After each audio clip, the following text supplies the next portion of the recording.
Hello students, last class में हम लोगों ने एक एग्जाम्पल किया था जिसमें 5 ट्रांजेक्शन्स थी। आप लोग को मैंने तरीका बताया था कि आपको पेपर में या नोटबुक में कैसे सॉल्यूशन करना है क्वेश्चंस का अकाउंटिंग इक्वेशन के। आज हम लोग एक क्वेश्चन और देखते हैं। इसमें मैं 10 ट्रांजेक्शन्स लूँगा और इसमें आपको और ज़्यादा क्लियरिटी मिल जाएगी रिगार्डिंग द टॉपिक। आइए शुरू करते हैं।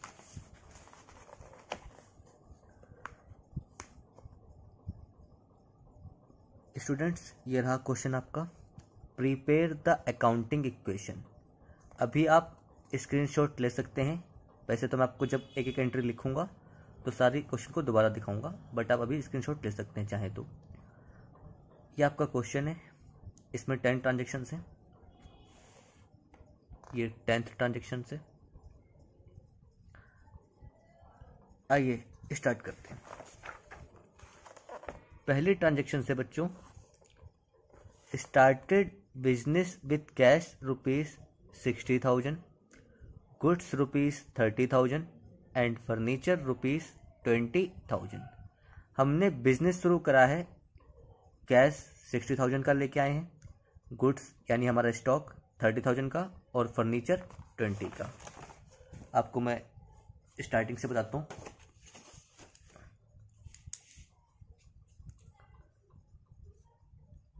स्टूडेंट्स, कैश आपका कितने का आया है? 60,000 का। गुड्स डेट इज स्टॉक 30 का और फर्नीचर आपका 20 का। टोटल हो गया आपका 1,10,000। 1,10,000 रुपये के आपने एसेट लगाए हैं। आप सबको पता है, जो पैसा या तो हम कैश की फॉर्म में या कोई एसेट जिसकी मॉनेटरी वैल्यू होती है वो जो हम बिजनेस में लगाते हैं उसको हम बोलते हैं कैपिटल। तो 1,10,000 रुपये के आपने एसेट लगाए, यही आपकी क्या है? कैपिटल है। तो आपका इसमें 2 इफेक्ट होंगे। 1,10,000 से तो आपके एसेट बढ़ेंगे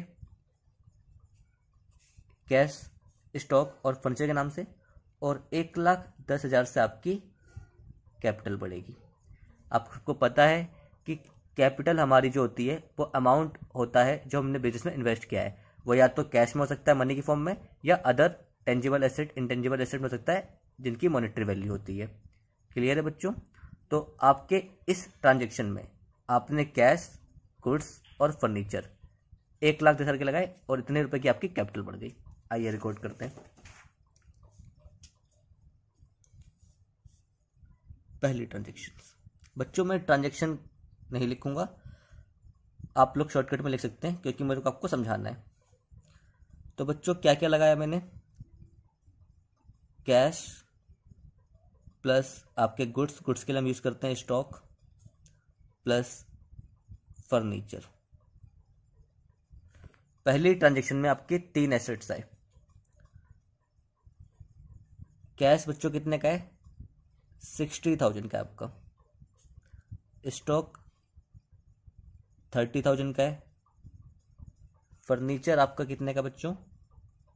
20,000 का। टोटल हो गया आपका 1,10,000। लायबिलिटी में भी कुछ भी नहीं आया तो मैं 0 लिखूंगा। कैपिटल में आपका आ गया 1,10,000।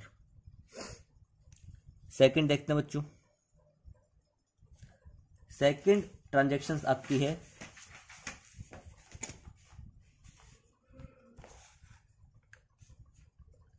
Purchase goods for cash 30,000 and credit from Ram 20,000। आपने 50,000 रुपए के गुड्स खरीदे, तो गुड्स आपके स्टॉक को बोलते हैं, या आपका एसेट इंक्रीज हो गया। लेकिन इसमें भी 2 बातें निकल के आई। 30 का आपका है कैश में और 20 का आपका है राम से, जो आपका क्रेडिटर है, क्योंकि आपने उधार खरीदा है। आपने 20 के खरीदे हैं उधार। बिजनेस में हम जिस पर्सन से उधार सामान खरीदते हैं, क्रेडिट परचेज करते हैं, उस पर्सन को हम बोलते हैं क्रेडिटर। क्रेडिटर हमारी लायबिलिटी है, तो बेटा आपकी लायबिलिटी इंक्रीज हो गई कितने से? 20,000 से। और 30,000 से आपका कैश, 30,000 से कैश आपका डिक्रीज हो गया क्योंकि आपका कैश चला गया। जब आप गुड्स खरीदोगे तो आपका कैश चला जाएगा और उसके बदले गुड्स आ जाएंगे। तो स्टॉक आपका 50 से बढ़ गया, क्योंकि 20 उधार वाला आया, 30 कैश वाला, और 30 आपका कैश चला गया और जो आपने उधार खरीदा उससे आपकी लायबिलिटी बढ़ गई, तो नेट इफेक्ट आपका इक्वल हो गया। 50 का एसेट आया, 30 का गया 20 और लायबिलिटी कैपिटल में 20।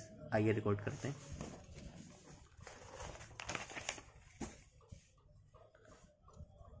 कैश में आपका बच्चों कितना गया 30,000, स्टॉक में आपका कितना आया 50,000, और फर्नीचर में आपका कुछ भी नहीं है इस ट्रांजेक्शन में। लायबिलिटी में बेटा आपका क्रेडिटर आ गया, क्योंकि जिससे उधार खरीदते हैं उसे क्रेडिटर बोलते हैं, तो क्रेडिटर में मैंने 20,000 आपका ऐड कर दिया और कैपिटल में 0। आप सबको बताया था पहली 2 ट्रांजेक्शन के बाद हम बनाते हैं न्यू इक्वेशन और बाद में हर ट्रांजेक्शन के बाद बनाते हैं न्यू इक्वेशन। तो देखो बच्चों, न्यू इक्वेशन 60 में से 30 गया आपका 30,000, 30 + 50 80,000 प्लस 20,000, 20,000 प्लस 0, यहाँ पे आपका आ गया 20,000 प्लस 1,10,000, 1,10,000 प्लस 0, 1,10,000। चेक करते हैं इक्वल हो रही है कि नहीं। 80 + 30 + 20, 1,30,000, 1,30,000 टैली कर रहा है आपका, यानी ठीक है। आइए आगे बढ़ते हैं। थर्ड ट्रांजेक्शन क्या है? थर्ड ट्रांजेक्शन है आपकी पेड इनटू बैंक ₹10,000। इसका मतलब है आपने बैंक में पैसा जमा करा। जब आप बैंक में पैसा जमा करोगे तो बैंक आपका इंक्रीज करेगा और कैश आपका डिक्रीज करेगा। आप विजुलाइज करो, आपकी जेब में पैसा है, आप वो बैंक में डालोगे तो पैसा आपका कम हो जाएगा और बैंक आपका बढ़ जाएगा।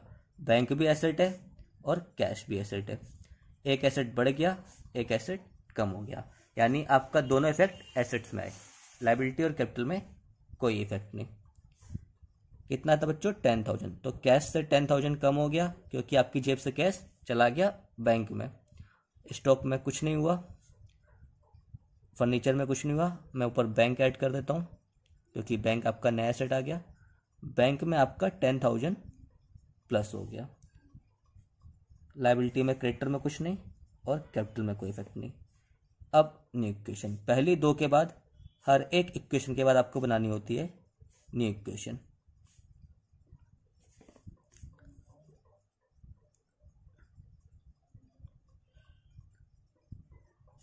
$30 - 10 20,000, 80,000, 20,000 प्लस 10,000, 20,000 प्लस 1,30,000। चेक कर लेते हैं। 20 + 80 100 प्लस 20 प्लस 10 130, 130 आपका टैली कर रहा है, बिल्कुल ठीक है। नेक्स्ट ट्रांजेक्शन देखते हैं बच्चों। नेक्स्ट ट्रांजेक्शन आपकी क्या है? पेड रेंट या रेंट पेड ₹2,000। फोर्थ ट्रांजेक्शन आपकी रेंट पेड 2,000। आपने 2,000 रुपये का रेंट पे करा है। मैंने आप लोग को बताया था लास्ट क्लास में कि कोई भी हम एक्सपेंस पे करते हैं तो एक्सपेंस अगर हमारा कैश में पे हो रहा है तो हमारा कैश कम हो जाएगा। और ये कैश कहाँ से आ रहा है बच्चों? जो आपने पैसा लगाया है जिसको हम बोलते हैं कैपिटल, तो आपकी कैपिटल भी कम हो जाएगी। आप कोई भी एक्सपेंस पे करोगे, रेंट हो, सैलरी हो, कमीशन हो, इंटरेस्ट हो, टेलीफोन एक्सपेंस हो, स्टेशनरी हो, कोई भी एक्सपेंस आप पे करोगे वो आप कैश की फॉर्म में पे करोगे तो आपका कैश कम हो जाएगा। कैश आपका एसेट है और चूंकि वो पैसा आपने कहाँ से पे किया है? जो पैसा आपने बिजनेस में लगाया है जिसको बोलते हैं कैपिटल, तो आपकी कैपिटल भी कम हो जाएगी। एक आपका एसेट कम हुआ, एक आपकी कैपिटल कम हुई।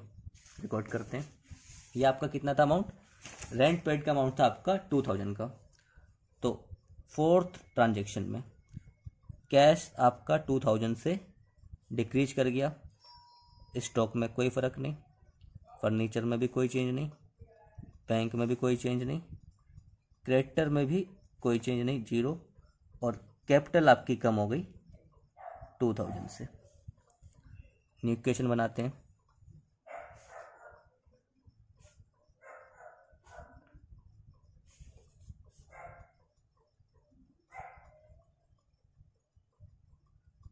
(20 - 2) 18,000। 80 + 0 80,000। 20 + 0 20,000। 10 + 0 10,000। यहाँ पे 20,000 और यहाँ पे 1,08,000, 1,08,000। नेक्स्ट एंट्री देखते हैं, 5th। इस एंट्री में क्या है? 5th में आपका लिखा गया है goods costing 40,000 were sold for ₹50,000 to Mohan on credit. 40,000 रुपये के गुड्स, 40,000 रुपये के गुड्स आपने सोल्ड करे। किसको? मोहन को, ऑन क्रेडिट। जिसको भी हम उधार माल बेचते हैं, क्रेडिट, वो हमारा डेटर होता है। डेटर हमारा एसेट है, तो आपका 50,000 रुपये से एसेट इंक्रीज करेगा, क्योंकि 40 का माल आपने 50 में बेचा है और 40 का माल चला गया। माल यानी गुड्स, गुड्स यानी स्टॉक। तो 40,000 से आपका स्टॉक, जो एक और एसेट है, ये आपका कम हो जाएगा। एक एसेट आपका बढ़ेगा डेटर 50,000 से, और एक एसेट आपका कम होगा स्टॉक 40,000 से। लेकिन आप देखो प्रॉफिट भी हुआ आपको। 40 की चीज़ आपने 50 में बेची, तो 10 का प्रॉफिट हुआ। और आप सबको पता है प्रॉफिट से आपकी कैपिटल इंक्रीज करेगी। तो प्रॉफिट हुआ आपको 10,000 का, जिससे आपकी कैपिटल इंक्रीज करेगी 10,000 से। मैं फिर से समझा देता हूँ। 40,000 रुपये का गुड्स आपने बेचा मोहन को उधार। तो जिसको भी हम उधार सामान बेचते हैं वो आपका डेटर है। डेटर आपका बढ़ गया 50,000 से, ये आपका एसेट है। और गुड्स यानी आपका स्टॉक, स्टॉक कम होगा 40,000 से, ये भी एसेट है। और जो प्रॉफिट हुआ 10,000, 40 की चीज़ 50 में बिकी, उससे आपकी कैपिटल इंक्रीज होगी। आइए रिकॉर्ड करते हैं। कैश में आपका कुछ नहीं, स्टॉक कम हो गया -40,000। फर्नीचर में आपका कुछ नहीं, बैंक में आपका कुछ नहीं। लेकिन यहाँ पे आपका एक एसेट डेटर के नाम से और क्रिएट हो गया। आपका डेटर बढ़ जाएगा। डेटर ऊपर कुछ नहीं है, लेकिन अब आपका डेटर 50,000 से इंक्रीज कर गया। और 10 का आपको प्रॉफिट हुआ, तो लायबिलिटी में कुछ नहीं, कैपिटल में आपका 10,000 ऐड हो गया। कैपिटल आपकी 10,000 से बढ़ गई। चेक करते हैं न्यू इक्वेशन।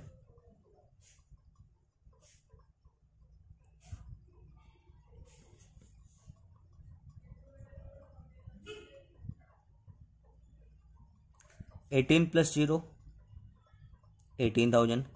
80 - 40 प्लस का 40। 20 + 0 20। 10 + 0 10 प्लस 50। 20 + 0 20। और ये आपका हो गया 1,18,000, 1,08,000 प्लस 10,000। नेक्स्ट एंट्री देखते हैं 6।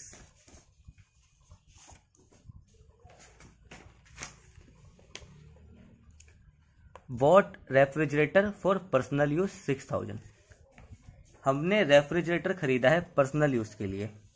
आप सबको पता है पर्सनल यूज के लिए जो भी हम खरीदते हैं उसे ड्राइंग्स बोलते हैं। तो यहाँ पे आपकी एक तो हुई ड्राइंग्स से आपकी कैपिटल कम हो जाती है। तो एक तो आपकी कैपिटल कम हो गई, कितने से?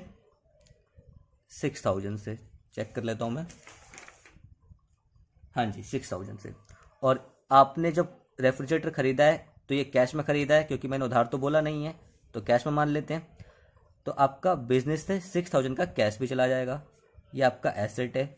एक आपका एसेट कम हो गया, एक आपकी कैपिटल कम हो गई।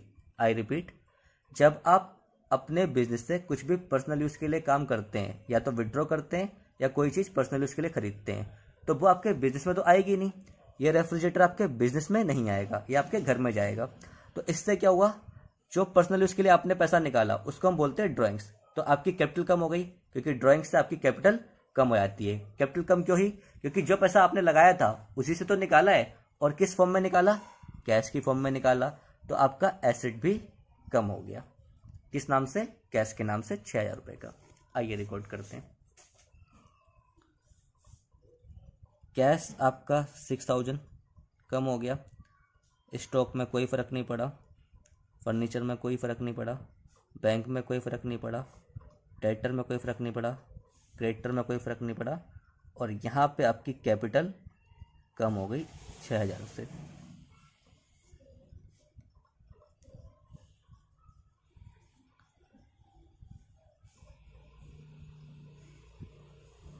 न्यू इक्वेशन चेक करते हैं।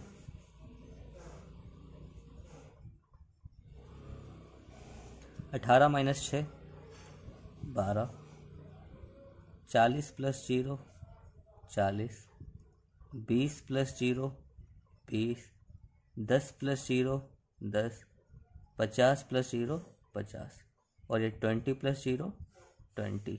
यहाँ पे आपका आ गया 1,12,000। 1,18 माइनस 6। नेक्स्ट एंट्री देखते हैं 7। अब वो पहले चेक करते हैं इक्वल हो रहा है कि नहीं। तो 1,12 प्लस 20 1,32,000, 40 20 60 70 50 1 20 और 12 1 32 टैली कर रहा है। 7th एंट्री देखते हैं। 7th एंट्री आपकी सैलरी आउटस्टैंडिंग 5,000। आपको याद होगा मैंने आपको आउटस्टैंडिंग एक्सपेंस लास्ट क्लास में बताया था आखिरी में, और एक्रूड इनकम। मैं आपको दोबारा बताता हूँ। Salary outstanding, outstanding expense, salary आपका खर्चा है और आउटस्टैंडिंग सैलरी मतलब आउटस्टैंडिंग एक्सपेंस। सैलरी आउटस्टैंडिंग का मतलब है कि आपने अपने एम्प्लॉयज़ की सर्विस ले ली है, बट अभी उसको पेमेंट नहीं करी, तो अभी आपको पेमेंट करनी बाकी है, यानी आपके ऊपर एक तरह से कर्जा है, तो इसको हम बोलते हैं लायबिलिटी। आउटस्टैंडिंग एक्सपेंस आपका कोई भी होता है वो लायबिलिटी होता है।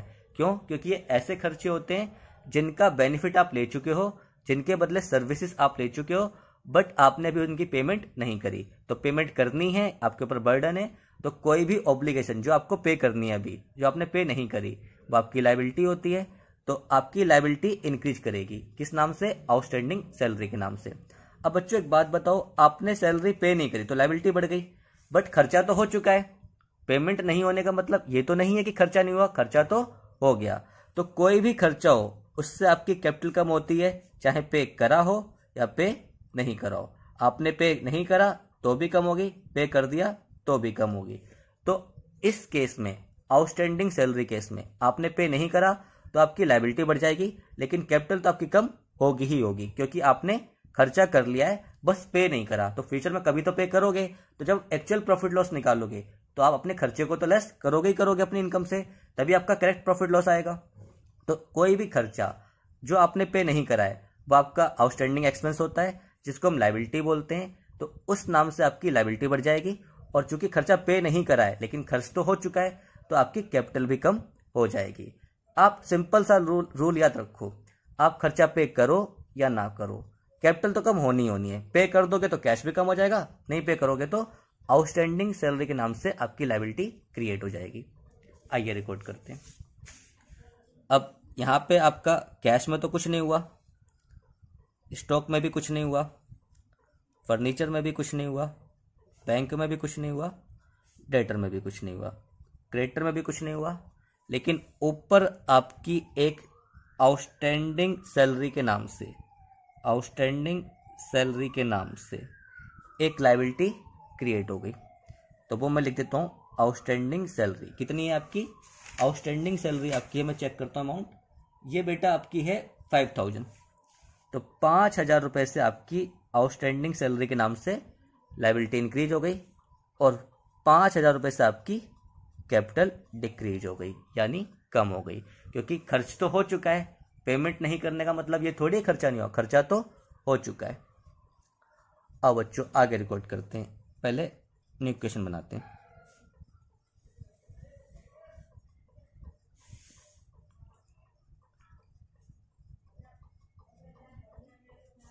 $12,000 प्लस 40,000 प्लस 20,000 प्लस 10,000 प्लस 50,000। ये आपको समझ में आ रहा है ना? जो आखिरी टोटल है न्यू इक्वेशन का, उसमें ट्रांजेक्शन जो नई वाली है उसको जोड़ के आपकी न्यू इक्वेशन बन जाती है। यहाँ पे 20,000 प्लस 5,000 प्लस 1,07,000। चेक कर लेते हैं। 1 7 5 12 1 32 40 60 70 1 20 1 32, ये आपकी इक्वल हो रही है। एट्थ ट्रांजेक्शन रिकॉर्ड करते हैं। एट्थ ट्रांजेक्शन आपकी क्या है? Commission received in advance ₹8,000। आपको 8,000 रुपये का कमीशन एडवांस में मिला है। समझते हैं इसको। सबसे पहले तो मैं आपको बताता हूँ कमीशन रिसीव्ड इन एडवांस। आपको रिसीव हुआ यानी आपकी इनकम है। कोई भी इनकम जो आपको एडवांस में मिल जाए, एडवांस मीन्स अभी आपने उसके लिए काम नहीं किया है, अभी आपने या तो वो सर्विस रेंडर नहीं करी है या उसके बदले गुड्स नहीं दिए हैं, अगर आपको ट्रेडिंग का काम है तो कोई भी इनकम आपको जो एडवांस में मिल रही है वो आपकी लायबिलिटी है। क्यों? क्योंकि अभी उसके बदले आपने काम करके नहीं दिया है। एग्जाम्पल देता हूँ, सपोज कोई टीचर है, वो ट्यूशन पढ़ाता है, तो उसने फीस ले ली, पहले डे फर्स्ट डे उसने फीस ले ली, लेकिन अभी जब तक वो पूरे महीने नहीं पढ़ाएगा तब तक वो उसके लिए लायबिलिटी है। जब वो पूरे महीने पढ़ा लेगा तो वो उस इनकम पर अपना क्लेम कर सकता है। रिसीव पहले होने का मतलब ये नहीं है कि वो इनकम उसकी हो गई। इनकम उसकी कब होगी? जब वो पूरा महीना पढ़ा लेगा। तो अगर नेक्स्ट मंथ में बच्चा बोलता है ईयर मंथ के एंड में कि सर मुझे आपका समझ में नहीं आ रहा, आप मेरी फीस वापस कर दो, तो बच्चा फीस वापस मांग सकता है, लेकिन सर को फीस वापस करने की रिक्वायरमेंट नहीं है। ऐसा क्यों है? क्योंकि उन्होंने 1 महीने पूरी सर्विस रेंडर कर दी है। लेकिन अगर यही केस होता कि फर्स्ट डे बच्चे ने पढ़ा, सेकंड डे समझ में नहीं आया और बोलता है सर मेरे को समझ में नहीं आ रहा है, तो सर को फीस वापस करनी पड़ जाती। क्यों? क्योंकि उस केस में सर ने इनकम अभी अर्न नहीं करी है, लेकिन सर जब पूरे महीने पढ़ा लेते तो वो उनकी इनकम अर्न हो जाती। तो कमीशन रिसीव्ड इन एडवांस क्या है? ऐसी इनकम जो आपने एडवांस में अर्न कर ली है, एडवांस में रिसीव कर लिया बट अर्न नहीं करी। रिसीव तो हो गई है बट अर्न नहीं हुई। जब तक अर्न नहीं होगी तब तक ही आपके लिए लायबिलिटी है, और चूंकि रिसीव हुई है तो ये कैश में है, कैश में रिसीव हुई है तो आपका एसेट इंक्रीज हो जाएगा।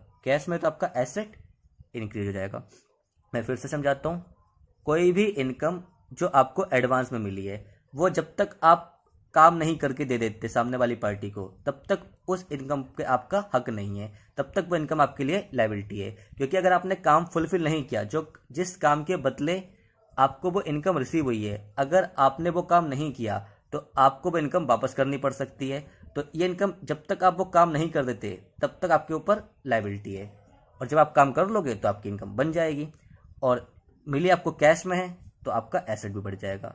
एडवांस में रिसीव हुई है तो लायबिलिटी बढ़ेगी, और मिली कैश में तो आपका एसेट बढ़ेगा। आइए रिकॉर्ड करते हैं। कितनी है बच्चों? ये आपकी है अमाउंट इसका 8,000।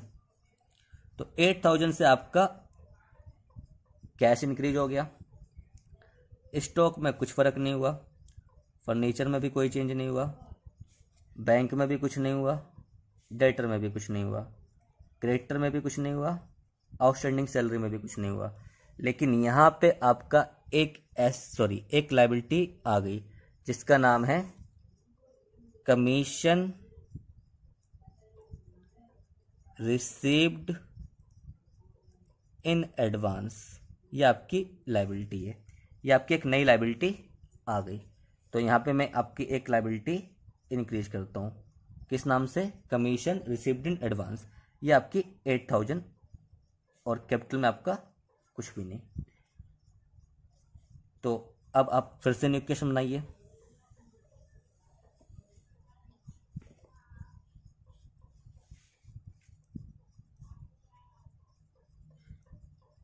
बारह 8 20 plus 40 plus 20 plus 10 plus 50 20 +5 +8 +1,07,000 check करते हैं इक्वल हो रही है या नहीं। 1 7 5 12 8 20 20 40 60 80 90 50 1 40 आपका इक्वल हो रहा है। फिर से रिपीट कर लेता हूँ। 1 7 5 12 8 20 20 40 60 80 90 50 1 40 ये आपके इक्वल हो रही है। 9th ट्रांजेक्शन्स बच्चों, 9th ट्रांजेक्शन है आपकी depreciation on furniture provided at the rate 10%। अब आप लोग ध्यान से देखो, बोला है फर्नीचर पे डेप्रिसिएशन लगाना है 10%। फर्नीचर आपका पहली एंट्री में ही था, पहली ट्रांजेक्शन में ही आपको ऊपर ही दे रखा था कि हमने जब बिजनेस शुरू करा है तो फर्नीचर भी लगाया है। कितने रुपए का? 20,000 का। तो बच्चों आप सबको पता है डेप्रिसिएशन एक एक्सपेंस है। डेप्रिसिएशन आपका एक्सपेंस है। कौन सा एक्सपेंस है? नॉन कैश एक्सपेंस है। डेप्रिसिएशन आपका एक्सपेंस है और कौन सा एक्सपेंस है? Non cash. Non cash means इसमें आपके पैसे का आउटफ्लो नहीं होता है। आपके फर्नीचर की वैल्यू कम हो गई due to wear and tear या फिर एफ्लेक्स ऑफ टाइम, समय के चलते उसे यूज करने के कारण, तो उसकी वैल्यू में जो कमी आई उसको भी हम नाम देते हैं खर्चे का, और उस खर्चे को हम बोलते हैं अकाउंटिंग टर्म में डेप्रिसिएशन।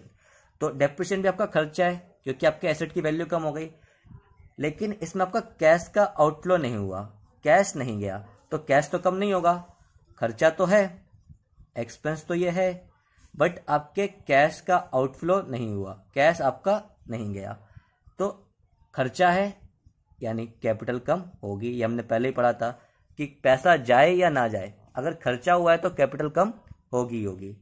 अब कैश तो गया नहीं, तो कौन सा एसेट कम होगा?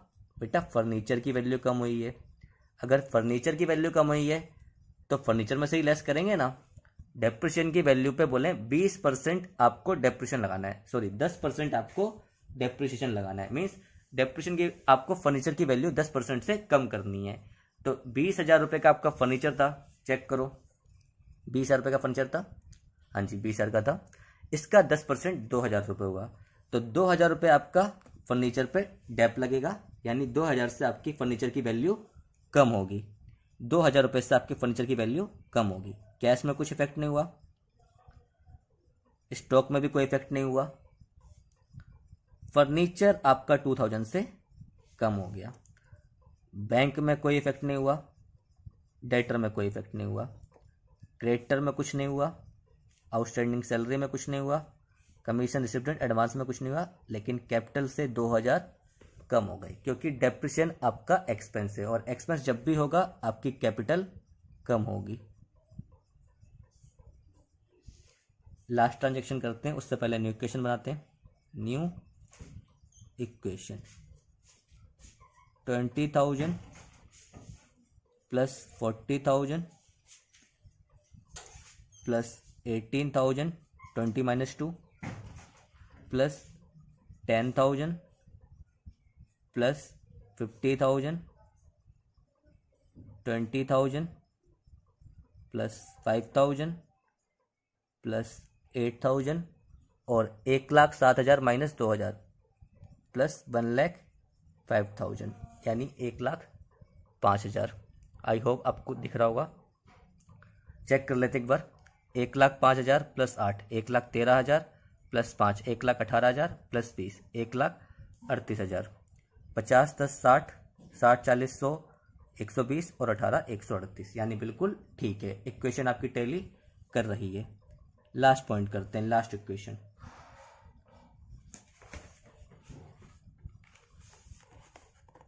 Paid to Ram ₹19,500 in full settlement of his claim. बेटा इसका मतलब क्या है? राम को आपने पेमेंट करी है। पेमेंट क्यों करी है? चेक करो राम से क्या कुछ किया है। राम से हमने गुड्स उधार खरीदे थे। चेक करो second entry, purchase goods for cash 30,000 and credit from Ram. Ram से हमने 20,000 का सामान गुड्स उधार खरीदते, यानी राम हमारा क्रेडिटर है। अब क्या बोल रहे हैं? आप राम को पेमेंट करोगे कितनी? 19,500, यानी आप उसको 19,500 दोगे और आगे लिखा है इन फुल सेटलमेंट। इस फुल सेटलमेंट का मतलब क्या है बच्चों? फुल सेटलमेंट मीन्स आप उसको दोगे 19,500 और देने थे आपको 20,000, लेकिन आप वो ये मान लेगा कि आपने उसको पूरा पैसा दे दिया है। मीन्स आपकी 20,000 की लाइबिलिटी 19,500 दे के ही खत्म हो जाएगी। जब भी वर्ड आएगा फुल सेटलमेंट मीन्स आपका पूरा हिसाब किताब क्लियर हो गया है, यानी आपकी पूरी लाइबिलिटी खत्म हो गई है। तो आपको देने थे 20,000, दिए आपने 19,500, तो कैश तो आपका 19,500 से कम होगा, लाइबिलिटी आपकी पूरी 20 से कम होगी, क्योंकि फुल सेटलमेंट मीन्स पूरा हिसाब किताब क्लियर हो गया, पूरा बैलेंस खत्म हो गया। और 500 का आपको हुआ फायदा, क्योंकि देने थे 20, दिए आपने 19,500। इस प्रॉफिट को बोलेंगे आप, सॉरी, इस प्रॉफिट से आपकी कैपिटल इंक्रीज हो जाएगी। इस 500 रुपए के फायदे से आपकी कैपिटल इंक्रीज हो जाएगी। आइए देखते हैं। आपको देने थे 20,000 राम को, जो आपका क्रेडिटर है। आपने दिए 19,500, कैश चला गया आपका, तो एक तो एसेट कम हुआ 19,500 से, लेकिन लिखा है फुल सेटलमेंट। फुल सेटलमेंट 19,500 दे के ही हम मान लेंगे हमने पूरा दे दिया। तो जब भी फुल सेटलमेंट लिखा हो इट मीन्स पूरा हिसाब किताब हमारा क्लियर हो गया। तो लाइबिलिटी आपकी पूरे 20 से कम होगी, लाइबिलिटी आपकी पूरे 20,000 से कम होगी।